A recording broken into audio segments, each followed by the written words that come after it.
નર્મદા નદીના પાણી ખેતરોમાં ફરી વળતા શાકભાજીના પાકને વ્યાપક નુકસાન, વળતર જાહેર કરવા ખેડૂતોની માંગ।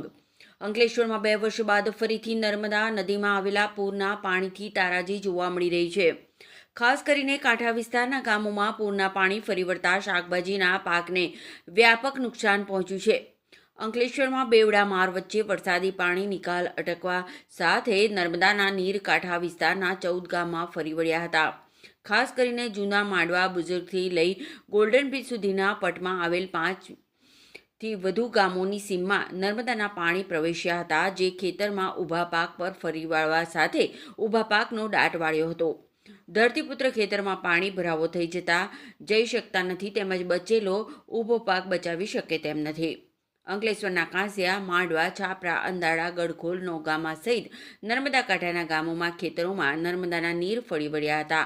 સૌથી વધુ શાકભાજીનો પાક આપતા વિસ્તારોમાં પાણી ફરી વળ્યા છે।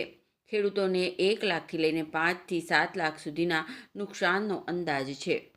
હું પંકજભાઈ ભગવાનભાઈ પટેલ, ગામ બોરબરાભાઈના સરપંચ તેમજ એક ખેડૂત તરીકે આજે સદાસર ડેમ સાઈડથી જે પાણી છોડ્યું, જેના પરિણામે નર્મદા નદી 2 કાંઠે વહેતી છે, જેને લીધે અમારા ગામની સીમમાં પાણી ઘૂસી ગયું છે। અને જે કે આપ જોઈ શકો છો કે હાલ જે અમારા ગામની ટોટલ સીમ 2 જેવો માહોલ બની ચૂક્યો છે, એટલે ટોટલ સાર્વત્રિક પાણી નર્મદા નદીનું ભરાઈ રહ્યું છે। અને અમારા ગામની જે ખેડૂતોની જે જમીન હતી એમાં ટોટલ પાક નાશ થવાની આરે રહ્યો છે અને લોકોને લાખો રૂપિયાનું નુકસાન વેઠવાનો વારો આવી રહ્યો છે। અને હાલ જો બધા ખેડૂતોની જે દિવાળી સાઈ જશે એવું લાગી રહ્યું હતું કે વરસાદ સારો હતો, પણ એના જે નર્મદા નદીનું જે પાણી આવ્યું એના કારણે પાક ધોવાથી અમારા ગામના લોકોની દિવાળી હાલ બગડશે અને આર્થિક રીતે પણ કન્ડિશન ખરાબ થઈ જશે છે। મારું નામ કૌશિકભાઈ મગનભાઈ પટેલ, ગામ જૂના બોરભાઠા બેટમાં રહું છું। અને આજે સરદાર સરોવર ડેમમાંથી જે પાણી છોડવામાં આવ્યું એ પાણી અમારા ખેતરોમાં ભરાઈ ગયા છે, જેથી અમારા પાકને નુકસાન થયેલ છે।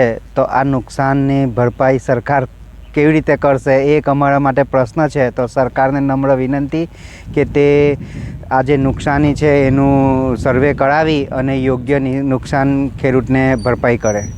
કયા પાકને નુકસાન થયું છે?